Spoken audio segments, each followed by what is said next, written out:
Halo semua, aku Nuha dan selamat datang di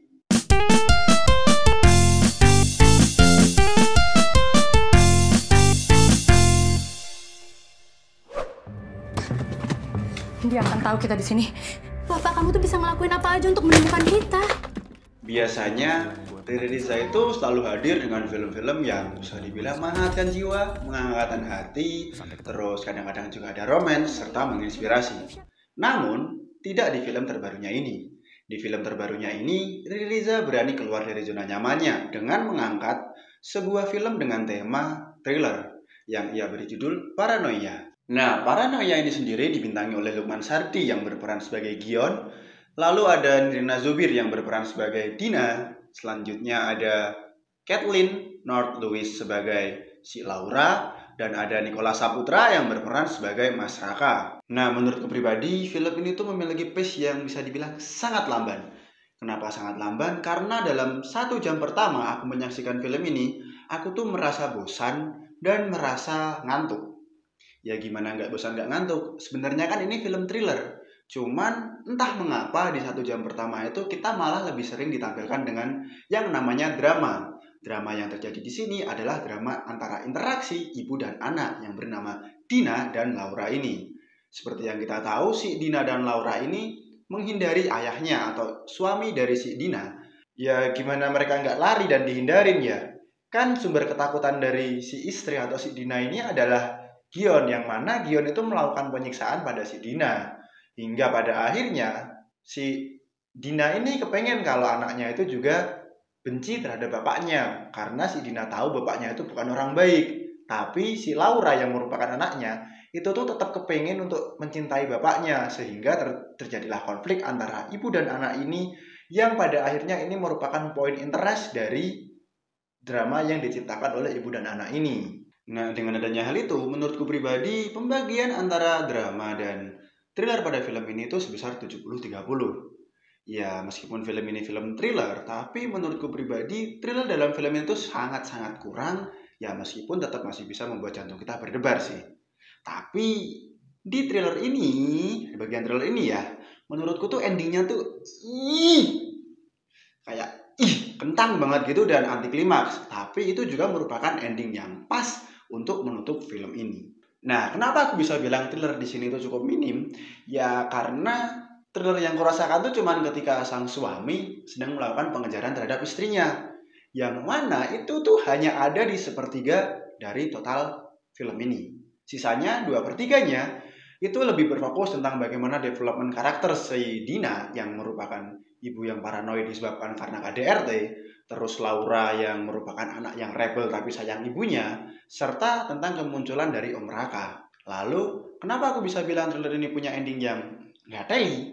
Ya karena bayangin aja nih, kamu dihadapkan oleh sebuah adegan yang memperlihatkan antara tokoh baik dan tokoh jahat sedang berkelahi. Di pikiran kita kan cuma ada dua nih.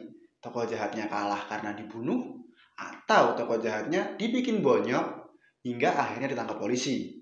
Tapi tidak di film ini. Di film ini tuh, si tokoh jahat mati ya karena kesalahannya dia sendiri. Dia kepengen ngebacok si istrinya menggunakan linggis ya.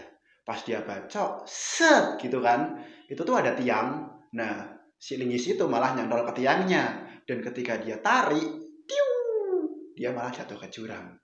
Endingnya kentang bukan? Tapi yo pas buat nutup film ini. Tapi yo gimana yo? Kita tuh udah dikasih adegan epic nih soal perkelahian. Tapi masa ya matinya cuman gitu aja? Lanjut ke penokohan nih. Menurutku pribadi, penokohan dalam film ini tuh ya bagus juga sih. Karena seperti yang kita ketahui, Nirina Zubir dalam film ini berperan sebagai si Dina yang merupakan ibu-ibu dengan penyakit paranoid yang mana dia juga memiliki traumatis yang amat mendalam akan suaminya di masa lalu. Nah, ini dapat direpresentasikan dengan baik dengan sebuah adegan yang menunjukkan tentang kehadiran sang suami di depan matanya dia dan dia tidak bisa melakukan apapun dan yang hanya dilakukan itu menangis. Selanjutnya, karena aktingnya di film ini, Nirina Zubir ini juga sempat mendapatkan nominasi pemeran wanita terbaik di Festival Film Indonesia tahun ini. Nah, kemudian menurutku pribadi, si Lukman Sardi yang berperan sebagai Gion juga bisa dikategorikan cukup bagus. Nah, penampilan dari si Lukman Sardi ini malah mengingatkanku pada si kakek-kakek tua di film Don't Breathe. Tapi, ya untuk ukuran Lukman Sardi menurutku juga merupakan peran yang cukup gampang ya untuk menjadi orang yang bengis. Namun kebengisan-kebengisan itu kurang ditampakkan dalam film ini. Ya hanya sekedar adegan pukul-pukulan dan lain sebagainya itu. Kemudian si anaknya Laura itu juga menurutku aktingnya juga bagus juga. Ia dapat merepresentasikan seorang anak yang masih menginjak usia belasan tahun, yang mana anak di usia itu anak-anak yang rebel, tapi dia juga sayang orang tuanya. Suka ngeyel, suka nentang, tapi dia juga tetap menghormati keputusan orang tuanya.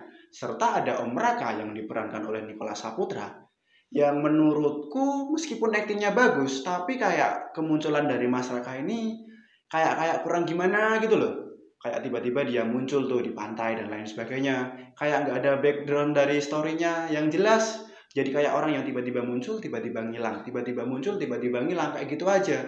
Jadi kita kayak, kayak gimana gitu loh pas nonton si Nicholas Saputra jadi Om Raka ini. Ya meskipun si Om Raka juga pada akhirnya menjalin cinta tuh sama si ibunya si Laura. Kesimpulannya adalah, ya meskipun Paranoia ini merupakan film thriller, tapi nggak thriller-thriller amat, menurutku pribadi kita tetap masih bisa menikmati film ini, dan kita juga diberikan sebuah impresi dan kenang-kenangan yang cukup unik, dengan ending yang nggak mutu, tapi pas. Oleh karena itu, kami dari Disklik akan memberikan skor 7 untuk film Paranoia ini. Terima kasih telah menonton video dari kami. Silahkan klik tombol like apabila kalian suka konten-konten dari kami. Tinggalkan pesan di kolom komentar apabila kalian punya rekomendasi film, series, anime, atau apapun itu. Dan sampai jumpa di pertemuan berikutnya.